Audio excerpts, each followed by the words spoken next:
Hello mga Katden lovers and Katden followers.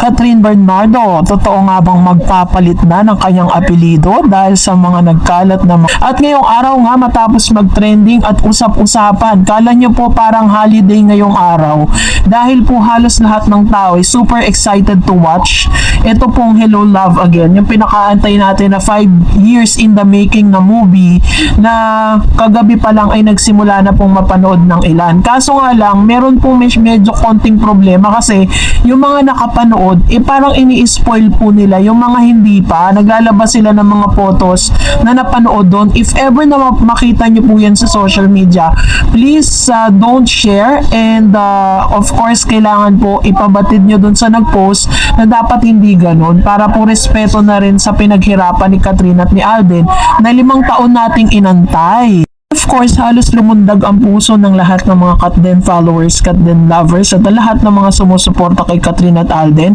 nang mapanood po natin ang premiere night kagabi kung saan kompleto po ang pamilya ng Bernardo at ang pamilya po ni Mr. Alden Richards. Kasabay ng aking pong updates kagabi na after po ng kanilang premiere night ay dumiretso sila sa Stardust Bar kung saan pagmamayari po ni Alden Richards na talagang pina-private niya that time bilang pag-giveaway na din at selebrasyon sa success ng kanilang movie. And of course, tuwang-tuwa tayo na ilan sa mga kaganapan dito is nakita natin kung gaano po nakipag-bonding ang mga sisters ni Mr. Alden Richards sa si Angel Polkerson and Miss Raisa Polkerson. Makikita natin sa mga photos and videos na talagang meron na silang tinatawag na emotional investment to each other. Makikita natin na talagang meron na silang connections, diba? Kasi makikita natin sa mga galawan, sa mga photos and videos na nagkalat na talagang super close na din, ano? Kaya nga sabi tuloy ng ilang mga netizens sa comment section, mukhang meron na pong magpapalit na raw ng apelido si Miss Catherine Bernardo at papalitan ng Polkerson.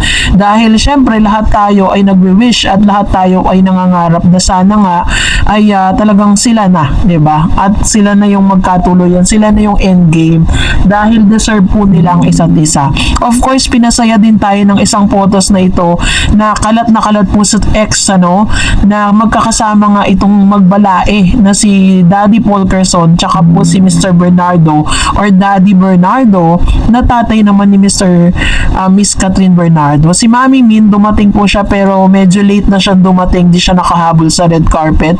Pero dumating pa rin para po talagang magbibigay suporta para sa kanyang anak na si Miss Catherine. And of course, syempre, tuwan-tuwa din yung puso natin na makita na talaga makikita mo sa banaag sa mga mukha nila that they are really happy, they are really peaceful, and ngayon pa lang, sabi nga po nila sa isang guesting nila ngayong araw sa It's Showtime, ay talagang sobrang nagpapasalamat po sila sa sobrang at init na pagsuporta ng lahat ng mga kababayan natin. Biruin po ninyo, almost 900 cinemas po ang binuksan para po sa Katden.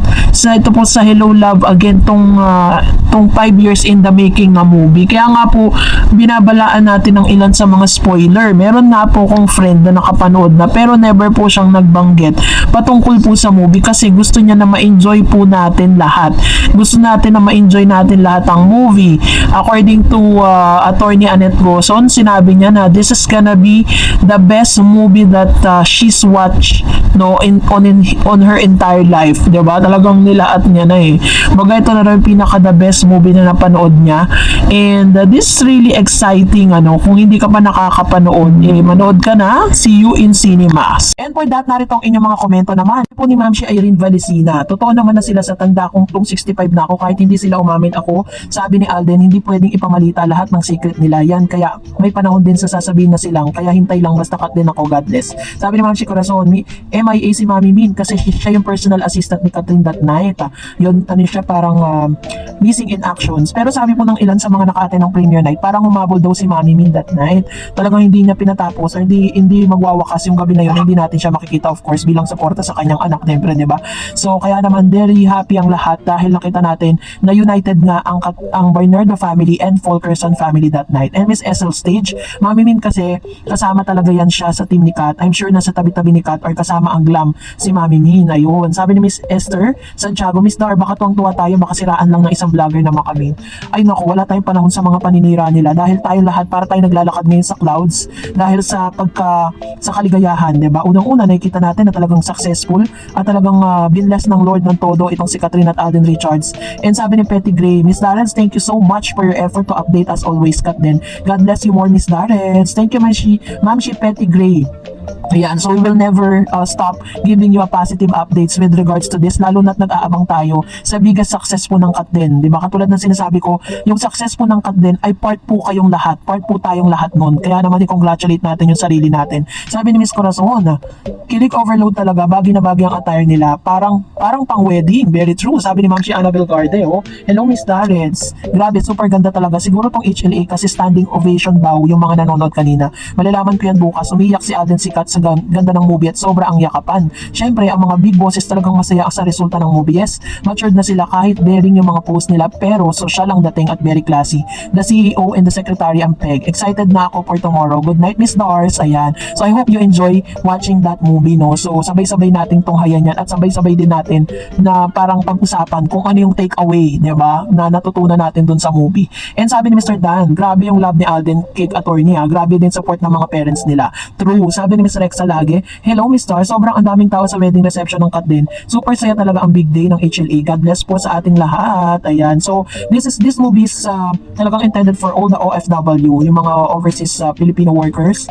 Talagang para sa inyo talaga to eh. Kasi this is really, kaya nabuo tong movie na to sa HLG pa lang. Diba? Sa inyo na po yan inspire. Sabi ni Miss Lelay Med, hello Miss Starrets, I'm so glad to see HLA for its salubong screening. Yes, at 12 midnights there in SM North EDSA, I was interviewed by ABS-CBN reporters and was able to share my journey as a Katden fanatics which started HLG days pa po up until now. Let's all pray for HLA success, Katden forever. Special thanks to you, Miss Starrets, for your Katden updates. Please remain. This tandem is surely guided by our Lord for us Catholics. Alam mo ba na today's readings about the Lord is my shepherd and there's nothing I shall want. Psalm 23. For Katden, let's claim victory. Kudos to everyone. Totoo yan, di ba?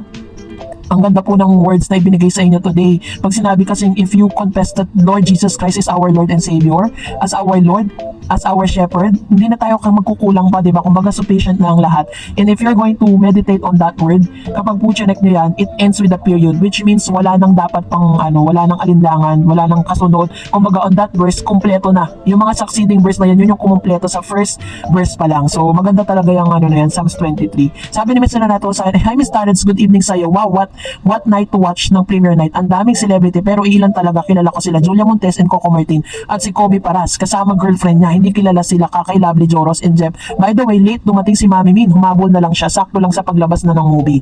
Ayun. So, ito naman yung sinabi ni Seren. So, maraming salamat po sa inyong mga komento. See you po in cinemas nationwide and worldwide. And that's it for today. For more videos and updates, please don't forget to like and subscribe. And please don't forget to follow my Facebook page, Darrens TV. God bless everyone.